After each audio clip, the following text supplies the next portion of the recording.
नमस्कार दोस्तों, जय श्री राम। तो दोस्तों, आप जिस तरीके से हमारे चैनल को सपोर्ट कर रहे हो इस तरीके से आगे बढ़ाते रहिए। बहुत बहुत धन्यवाद। जिस तरीके से हमारा 1-1.5 महीने में हमारा जो 500 का टारगेट था वो पूरा का पूरा होने वाला है, उसके लिए बहुत बहुत धन्यवाद आप सबका, मेरे दोस्तों का, मेरे स्टूडेंट्स का, मेरे फैमिलीज का, सबका बहुत बहुत धन्यवाद। जितने भी लोग हमें सपोर्ट कर रहे हैं सबको मैं दिल से एक और बार धन्यवाद करना चाह रहा हूँ।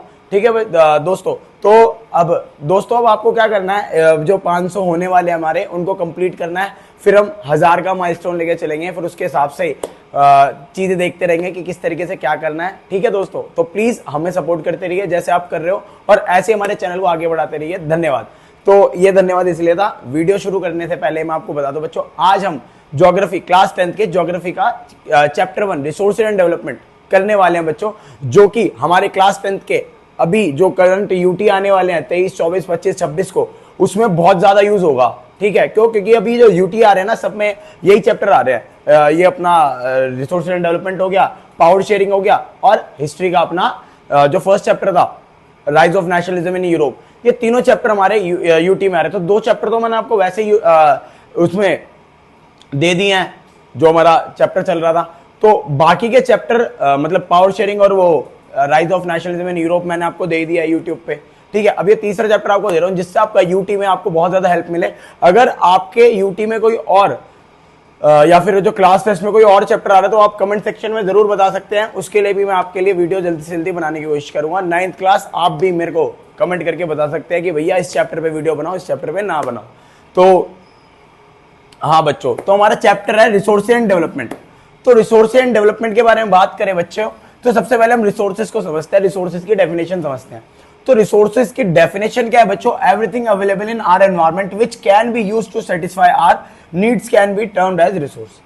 तो बच्चों, everything available in our environment. अच्छा चलो बच्चों, अभी तक हम 10th में ना, 10th से पहले याद करते हैं। आपने 9th या 9th से पहले जो भी डेफिनेशन पढ़ी रिसोर्सेज की, वो हम क्या पढ़ते हैं? Everything available in our environment which can be used is called resource। आपने ही पढ़ा अभी तक नहीं? अब बच्चों आप 10th क्लास में हो गए हो। मतलब मैं हिंदी में बताऊं तो हमारे वातावरण में जो भी चीजें मौजूद है और जिसका हम इस्तेमाल करते हैं वही संसाधन है, या सिंपल ज्यादा जो हम यूज करते हैं वही क्या है? रिसोर्सेज है। तो बच्चों जब रिसोर्सेज यही है, लेकिन बात ठीक है भाई, जिनका हम इस्तेमाल करते हैं और जो हमारे आसपास मौजूद है वही रिसोर्सेज है, ये आप पढ़ते आए हो। लेकिन बच्चों अब आप हो गए हो 10th क्लास में, जिस वजह से आपको अपनी डेफिनेशन को थोड़ा अपग्रेड करना पड़ेगा। ठीक है बच्चों, तो मैंने जैसी डेफिनेशन लिखी है, everything available in environment which can be used to satisfy our needs can be termed as resource. मतलब क्या है बच्चों इसका? कि जो भी हमारे पर्यावरण में, एनवायरनमेंट में चीज मौजूद है और जो हमारी नीड्स को सेटिस्फाई करते हैं, सेटिस्फाई आवर नीड्स, उसी चीज को हम रिसोर्स कहते हैं। एग्जाम्पल से मैं आपको समझाता हूं। जैसे बच्चों मैं टीचर हूं, ठीक है, मेरा काम है पढ़ाना। अब कोई मेरे को बोले कि आप ट्रक ले लो, तो ट्रक मेरे लिए कोई रिसोर्स होगा बच्चों? क्यों? क्योंकि मेरा ट्रक से तो कोई लेना देना ही नहीं है। तो बच्चों यही चीज है कि अगर मैं ट्रक लूंगा क्यों? मैं तो टीचर हूं ना, मेरा काम क्या है? अगर मैं आने जाने के लूंगा, कार ले लूंगा, स्कूटी ले लूंगा, बाइक ले लूंगा, या लग्जरी कार ले लूंगा, लग्जरी बाइक ले लूंगा, स्पोर्ट्स बाइक ले लूंगा, वो मेरे ऊपर है ना, मेरे लिए क्या रिसोर्स है। तो अब सिंपल से कोई मेरे को बोलेगा आप आने जाने के लिए ट्रक ले लो, तो ट्रक तो मेरे लिए संसाधन है नहीं ना। क्यों? क्योंकि वो मेरी नीड्स को, मेरी जरूरतों को पूरा नहीं कर पाएगा ट्रक। समझ आ रही है मेरी बात? तो बच्चों इसका मतलब यह है कि जो रिसोर्सेज क्या है? Everything available in our environment which can be used to satisfy our needs can be termed as resource. तो बच्चों वो संसाधन है जो हमारे एनवायरनमेंट तो मतलब मौजूद है, लेकिन वो हमारी नीड्स को भी सेटिस्फाई करे, मतलब हमारी जरूरतों को भी पूरा करे, उसी को संसाधन बोलते हैं। समझ आया मेरी बात? अब जैसे मैं एक रिक्शे चलाने वाले बंदे को क्या दे दूं? LLB की ये मोटी बुक दे दूं कि लो तैयारी करो। बुक है तो किसी स्टूडेंट के लिए रिसोर्स ही ना, लेकिन क्या उस रिक्शे वाले के लिए रिसोर्स होगी? नहीं। तो बच्चों सबके लिए रिसोर्सेज का मतलब क्या होता है? अलग अलग होता है। समझ आया मेरी बात? इसलिए हम इसके अंदर यूज करते हैं use to satisfy our needs can be termed as resource. वो जो हमारी जरूरतों को पूरा करे वही हमारे लिए संसाधन है। अब बच्चों इसके लिए कुछ कंडीशंस होती है। संसाधन को संसाधन बनाने के लिए कंडीशंस बनती है 3, जैसे कि लिखा है टेक्नोलॉजिकली एक्सेसिबल, इकोनॉमिकली फीजिबल, और लास्ट लिखा है कल्चरली एक्सेप्टेबल। तीनों का मतलब बहुत इंपॉर्टेंट है बच्चों। जैसे कि हम इसमें पढ़ रहे हैं कि कंडीशंस क्या होनी चाहिए? सबसे पहले टेक्नोलॉजिकली एक्सेसिबल। मतलब हमारे पास उस चीज को, उस संसाधन को बनाने के लिए टेक्नोलॉजी है या नहीं। सबसे पहली चीज यही देखेंगे, उसका सर्वे करेंगे, उसको देखेंगे कि भाई कितना अवेलेबल है, कितना अवेलेबल नहीं है, उसकी टेक्नोलॉजी देखेंगे, कितनी टेक्नोलॉजी मतलब हमारे पास है उसको बनाने के लिए, अगर हम उस टेक्नोलॉजी को यूज करेंगे तो किस हिसाब से चलाएंगे, ये सारी चीजें। टेक्नोलॉजी है या नहीं, टेक्नोलॉजिकली एक्सेसिबल है या नहीं, मतलब हम उसको बना सकते हैं उस संसाधन को। अब जैसे कोई भी संसाधन है ना बच्चों, हम डायरेक्ट यूज नहीं कर सकते। जमीन के नीचे से लोहा भी नहीं मिलता, लोहा अयस्क मिलता है जिसको बोलते हैं आयरन ओर। आयरन में से इंप्योरिटीज निकलती है, फिर हमारा आयरन एंड स्टील बनता है। ऐसे गोल्ड भी हमें डायरेक्ट नहीं मिलता, कोयला भी हमें डायरेक्ट नहीं मिलता, हमें क्या करना पड़ता है बच्चों, उसको प्योरीफाई करना पड़ता है, मतलब ह्यूमन बींग्स को इंटरेक्ट करना पड़ता है, मिलना पड़ता है। और हम मिलते कैसे है, टेक्नोलॉजी से। टेक्नोलॉजी से किसी चीज को संसाधन बनाया जाता है। अब टेक्नोलॉजी से अगर हम किसी चीज को संसाधन बनाएंगे तो पहले देखेंगे ना कि हमारे पास उसकी टेक्नोलॉजी है नहीं है। जैसे बच्चों मैं एग्जांपल दूं कि नाइट्रोजन कितना अवेलेबल है हमारे एनवायरमेंट में, 78% अवेलेबल है हमारे एनवायरमेंट में। जो हमारे एनवायरमेंटल गैसेस पड़ते हैं उसके अंदर 78% हमारा क्या है, नाइट्रोजन है। लेकिन हम उसको कितना इस्तेमाल करते हैं नाइट्रोजन को, चिप्स के पैकेट भरने के लिए, कुछ गैसेस को यूज करने के लिए, और भी बहुत सारे नाइट्रोजन सिलेंडर्स वगैरह ये यूज होते हैं, मेन क्या गैसेस फॉर्म में यूज हो रहे हैं। लेकिन हमारे पास है कितना, पूरे एनवायरमेंट में 78% है अराउंड। उस हिसाब से हम यूज कर रहे हैं उसको नहीं, क्योंकि हमें ढंग से टेक्नोलॉजी नहीं पता नाइट्रोजन और हाइड्रोजन को यूज कैसे करें। तो सबसे पहली चीज क्या है, टेक्नोलॉजिकली क्या होना चाहिए, एक्सेसिबल होना चाहिए। दूसरा इकोनॉमिकली फिजिबल, कि हम देखें चलो भाई पैसा लगाना जरूरी है या नहीं है। इकोनॉमिकली फिजिबल मतलब लोग उसको खरीदें या ना खरीदें, लेकिन हम जो बना रहे हैं उस कॉस्ट पे वो बिकेगा या नहीं बिकेगा वो देखना। जैसे मान लो बच्चों एक पेन बनाया हमने, ठीक है, पेन क्या टेक्नोलॉजिकली एक्सेसिबल है, मान के भाई पेन हम बना सकते हैं, ठीक है। अब वो पेन बन रहा है बच्चों 5 करोड़ का, तो 50-60 लाख का तो प्रॉफिट भी रखेंगे हम, तो कुछ टैक्सेस भी होंगे। 6 करोड़ का हमें बेचना है, कौन खरीदेगा 6 करोड़ का पेन, कोई नहीं खरीदेगा। तो इकोनॉमिकली फिजिबल का मतलब क्या है कि वो इकोनॉमिकली मतलब पैसे से रिलेटेड फिजिबल होना चाहिए। मतलब ऐसे नहीं कि खामखा हवा में हमने इतने पैसे का बना दिया, उतने पैसे का बना दिया, 1% ऐसे नहीं होना चाहिए। समझ आया मेरी बात। तो इकोनॉमिकली फिजिबल का मतलब समझ आया होगा बच्चों आपको, जैसे कि इकोनॉमिकली फिजिबल का मतलब कि भाई पैसे से रिलेटेड जो है ना, पैसे ठीक ठाक होने चाहिए उसके। ये नहीं कि आप बड़ा चढ़ा के पैसे बना दो, या फिर टेक्नोलॉजी ऐसी यूज हो रही है जो बहुत महंगी है, हमारे लिए यूज ही नहीं है। चलो इसका सबसे अच्छा एग्जाम्पल मैं आपको देता हूं, जो ओशन वाटर है, ठीक है। ओशन वाटर को प्योरीफाई करने के लिए, मतलब उसको फिल्टर करने के लिए, उसको वाटर मतलब पीने लायक पानी बनाने के लिए बहुत ज्यादा पैसा लगता है, बहुत ज्यादा टेक्नोलॉजी लगती है। अब जैसे इंडिया जैसे देशों में देखो, हमारे पास क्या है, हमारे पास फ्रेश वाटर है, मतलब लेक्स हैं, रिवर्स हैं, ठीक है, ग्राउंड वाटर है। अब दुबई, ईरान, इराक, कुवैत, इनके पास है नहीं, गल्फ कंट्रीज के पास। तो ये क्या करते हैं, दुबई जैसे कंट्री क्या करती है बच्चों, ये ओशन वाटर को प्योरीफाई करते हैं। अब ओशन वाटर को प्योरीफाई करना बहुत महंगी कॉस्ट लगती है बच्चों इसमें। अब हमारे लिए क्या है, हमारे लिए फिजिबल, इकोनॉमिकली फिजिबल नहीं है। क्यों? क्योंकि हमारे इधर वैसे ही पानी है ठीक ठाक। हालांकि जिस तरीके से हम पानी का इस्तेमाल कर रहे हैं, एक ना एक दिन खत्म होगा, लेकिन फिर भी हमारे पास पानी ठीक ठाक मात्रा में है कि हमें ओशन वाटर की जरूरत नहीं पड़ेगी प्योरीफाई करने की। समझ आ रही है? लेकिन दुबई को बहुत ज्यादा जरूरत है पानी प्योरीफाई करने की, तो क्या करता है, ओशन वाटर को वो करता है। अब वो इकोनॉमिकली फिजिबल हमारे लिए नहीं है। क्यों? क्योंकि हमारे पास है पहले से पानी, तो हम क्यों पैसा खर्च करें फालतू में। लेकिन उनके पास नहीं है, तो वो क्या करते हैं, ओशन वाटर को प्योरीफाई करते हैं और पीने योग्य बनाते हैं। ये क्या है, इकोनॉमिकली फिजिबल का सबसे अच्छा एग्जांपल है। जैसे मैं आपको ये वाली तो 2 पॉइंट समझ आए होंगे आपको अभी तक, technologically accessible, economically feasible. Last हमारा कल्चरली एक्सेप्टेबल, क्या कल्चर भी उसको एक्सेप्ट करना चाहिए। कल्चर एक्सेप्ट कैसे करना, क्या इसका भी एग्जांपल सुनो। जैसे मान लो बच्चों, हमें चलो राम मंदिर का एग्जांपल लेते हैं, जय श्री राम, ठीक है।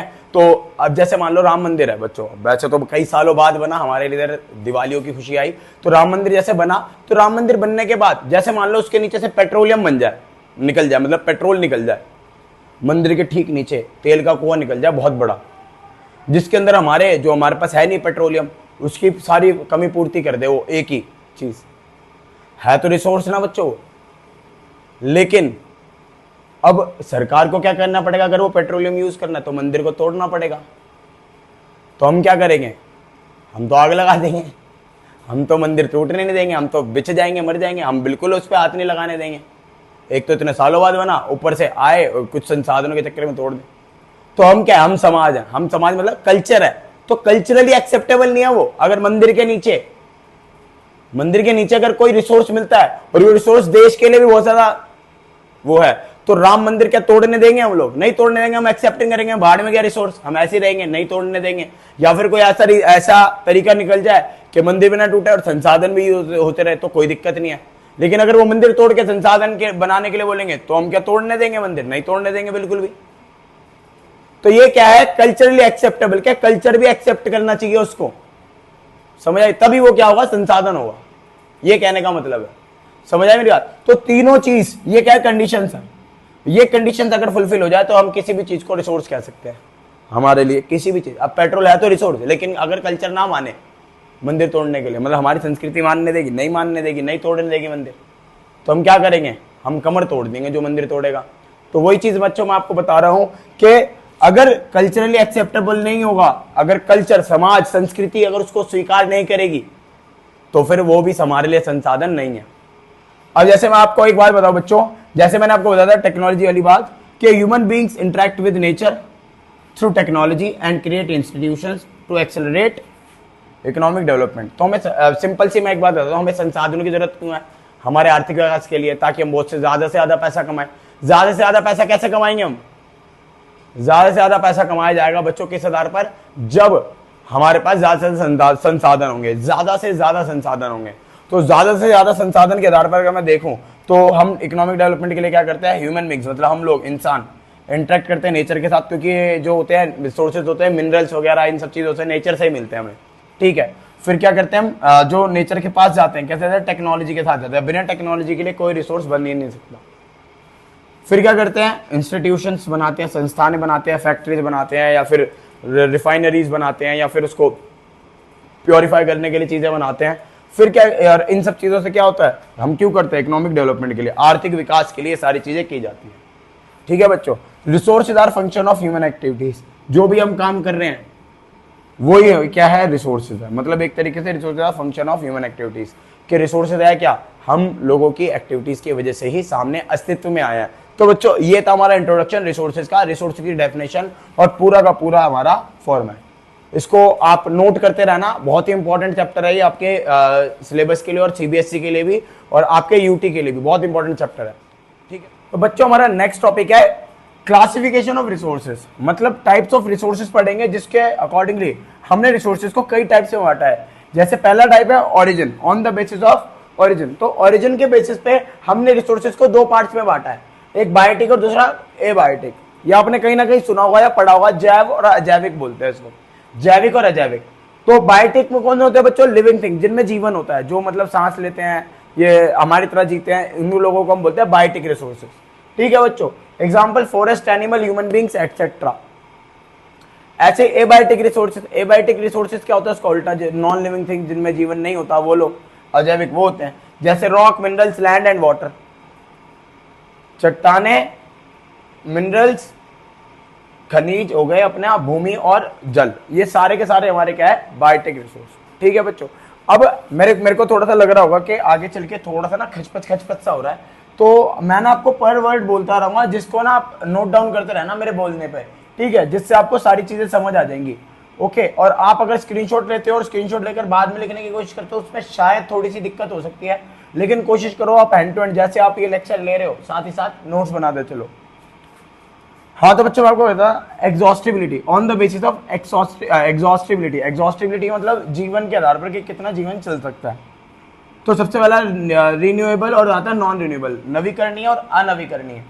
रिन्यूएबल में क्या होता है बच्चों? Which is used again and again, वो रिसोर्सेज जिनका हम इस्तेमाल बार बार कर सकते हैं। कैसे? अब कोई भी चीज है बच्चों, जैसे आप प्लास्टिक खरीदते हो या फिर कोई भी चीज होती है, कोई भी चीज खरीदते हो जिसको आप दोबारा इस्तेमाल कर सकते हो, तो हम क्या करते हैं? उसको रिप्रोड्यूस करते हैं या उसको प्रोड्यूस अगेन करते हैं। कैसे? Physical, chemical and mechanical process से, ठीक है। जैसे मान लो कोई प्लास्टिक है बच्चों, हमने उस प्लास्टिक का खिलौना बनाना है, तो उस प्लास्टिक को पिघलाएंगे, मैकेनिकल प्रोसेस हो गया, ठीक है। फिर उसको शेप देंगे, आप कोई हाथ से देगा, कोई मशीन से देगा, हाथ से दिया तो फिर हम उसको क्या बोल देंगे? वो हो गया एक फिजिकल प्रोसेस। तो ऐसे करके फिजिकल, केमिकल और मैकेनिकल प्रोसेस से किसी भी चीज को रिन्यू कर सकते हैं। इसका एग्जांपल क्या है? सोलर एनर्जी और विंड एनर्जी, ठीक है बच्चों। नॉन रिन्यूएबल में आते हैं वो रिसोर्सेज जो सिर्फ हम एक टाइम यूज कर सकते हैं, which is used one time only, जिसको हम एक ही बार यूज कर सकते हैं। एग्जांपल है fossil fuel, coal, wood etcetera. तो बच्चों साइंटिस्ट कहते हैं आने वाले 100-150 सालों के अंदर या 200 सालों के अंदर हमारे जो नॉन रिन्यूएबल रिसोर्सेज है वो खत्म हो जाएंगे, जैसे पेट्रोलियम हो गया, नेचुरल गैसेज होंगी, ये हमारे अर्थ से खत्म हो जाएंगी। फिर हमें दूसरे ऑप्शन देखने पड़ेंगे सर्वाइवल के। यहाँ पर बच्चों on the basis of ownership, ownership के बेसिस पे सबसे पहले आता है, मतलब किसके पास, स्वामित्व के आधार पर बोलते हैं हम इसको, ठीक है। तो स्वामित्व के आधार पर सबसे पहला था इंडिविजुअल। इंडिविजुअल मतलब हो गया बच्चों व्यक्तिगत संसाधन, जिसमें क्या होता है किसी एक, मतलब someone privately own by someone privately, मतलब किसी व्यक्ति ने निजी रूप से किसी चीज को खरीद रखा हो, तो वो क्या होता है हमारे इंडिविजुअल रिसोर्स होता है, जैसे कार, बाइक, ये सारी चीजें, ठीक है। बस हो गई प्राइवेट, अगर मतलब किसी के पास है तो बस हो गई। Same as it is community resource. Community resource वो जो कम्युनिटी के हैं, which is own by community, मतलब एक पूरी कम्युनिटी के। जैसे मैंने एग्जांपल लिखा है पार्क और टेम्पल्स, मंदिर। मंदिर क्या होते हैं, पर्टिकुलर कम्युनिटी के होते हैं ना, कोई भी आ जा सकता है वहाँ पे। ऐसे हमारे सरकारी बस भी क्या है, कम्युनिटी है। तो ये हमारे क्या है, कम्युनिटी रिसोर्स है। अगर प्राइवेट बस, जैसे आपने देखा होगा ना, जो एक तरीके से हमारे उसमें लगती है स्कूल में, या फिर हम कोई शादी वगैरह या ट्रिप वगैरह पे जाते हैं तो हम बसेस करते हैं, तो हो गया हमारी क्या, वो हो गया हमारे इंडिविजुअल रिसोर्स। लेकिन अगर हम बात करते हैं डीटीसी वगैरह या फिर कोई रोडवेज जो बस होती है, जो सरकारी होती है, तो हमारा क्या गया, कम्युनिटी रिसोर्स आ गया। तो बस का एग्जांपल मेरे मुंह, मतलब मैंने आपको बताया था, इस वजह से मैंने दोनों का कंप्लीट बता दिया कि कौन सी बस किस में आएगी। मतलब ऐसी बस, मतलब ऐसी चीज जो पूरी कम्युनिटी ओन करती हो उसको मिलेंगे कम्युनिटी रिसोर्स, और ऐसी चीज जो एक पर्टिकुलर एक ही बंदा ओन करता हो उसको बोलेंगे इंडिविजुअल रिसोर्स, ठीक है। अब कम्युनिटी रिसोर्स के example park, temple etcetera. National resources क्या होते हैं बच्चों, वो रिसोर्सेज जो हमारी एक पॉलिटिकल बाउंड्री के अंदर आते हो किसी देश की, ठीक है। अब इस पॉलिटिकल बाउंड्री के साथ साथ हमारी ओशियनिक बाउंड्रीज भी आती है। ओशियनिक बाउंड्रीज जैसे बच्चों मान लो इंडिया का साउदर्न पार्ट है जो मैंने ट्रायंगल बेसिस पे बनाया है, और ये समुद्र आगे से शुरू हो जाता है जहाँ, तो ये 12 नॉटिकल माइल्स, 12 नॉटिकल माइल्स मतलब कितना होता है, 22.2 किलोमीटर। तो ये 12 नॉटिकल माइल्स जो है ना बच्चों, ये 12 नॉटिकल माइल्स जो अपना होगा, ये भी हमारी ओशियनिक बाउंड्री होगी। मतलब इतना समुद्र हमारी राजनीतिक जो सीमा है उसमें आता है, मतलब पॉलिटिकल बाउंड्री में आता है। तो ये पॉलिटिकल मतलब क्या है, ये जो 12 नॉटिकल माइल्स है, मतलब 22.2 किलोमीटर अपनी लैंड से लेकर समुद्र का 22.2 किलोमीटर जो होगा, या फिर 12 नॉटिकल माइल्स होगा, ये अभी हमारे देश के ही एक हिस्सा होगा, इसलिए ये भी हमारे किस में आता है, नेशनल रिसोर्सेज में आता है। जैसे कि मैंने कहा ओशियनिक बाउंड्री ऑल्सो, मैं बता देता हूँ, oceanic boundaries also includes in national resources which is under 12 nautical miles या फिर 22.2 किलोमीटर्स। अब फिर आते हैं बच्चों हमारे इंटरनेशनल रिसोर्सेज। इंटरनेशनल रिसोर्सेज क्या होता है, ओशियनिक बाउंड्री से दूर होते हैं, far from oceanic boundaries of countries, not use by any country, ठीक है बच्चों। ये रिसोर्सेज होते हैं जो इंटरनेशनल रिसोर्सेज किसी भी कंट्री द्वारा यूज नहीं किए जा सकते। ये कहां से होते हैं बच्चों, 200 नॉटिकल माइल, मतलब जैसे 200 लिखा है ना, 200 नॉटिकल माइल से आगे के जो रिसोर्स होंगे वो सारे इंटरनेशनल रिसोर्स में होंगे। इन पर कंट्रोल रहेगा बच्चों यूएन का, यूनाइटेड नेशंस का, जो एक तरीके से देखा जाए तो हमारी इंटरनेशनल गवर्नमेंट की तरीके से काम करती है। तो बच्चों सवाल आता है कि 12 से पहले तो एक देश का कंट्रोल है, 200 के बाद इंटरनेशनल गवर्नमेंट का, मतलब यूएनओ का कंट्रोल है। तो ये 12 से 200 के बीच का जो रास्ता है, मतलब हिस्सा है समुद्र का, इस पर किसका कंट्रोल रहेगा बच्चों, इस पर इनको भी हम नेशनल रिसोर्सेज में काउंट कर सकते हैं। लेकिन अगर हमारे डेवलपमेंट के लिए बहुत ज्यादा जरूरी है, तो अगर वो हमारे लिए डेवलपमेंट के लिए बहुत ज्यादा जरूरी है तो हम परमिशन लेते हैं यूएन से, और ये 12 से 200 के अंदर भी इन रिसोर्सेज को भी हम नेशनल रिसोर्सेज में काउंट कर सकते हैं। नेक्स्ट आता है बच्चों हमारा स्टेटस ऑफ डेवलपमेंट, ठीक है बच्चों, मतलब एक तरीके से विकास के स्तर पर आधार पर। तो इस बात से पहले पोटेंशियल रिसोर्स, संभावित संसाधन।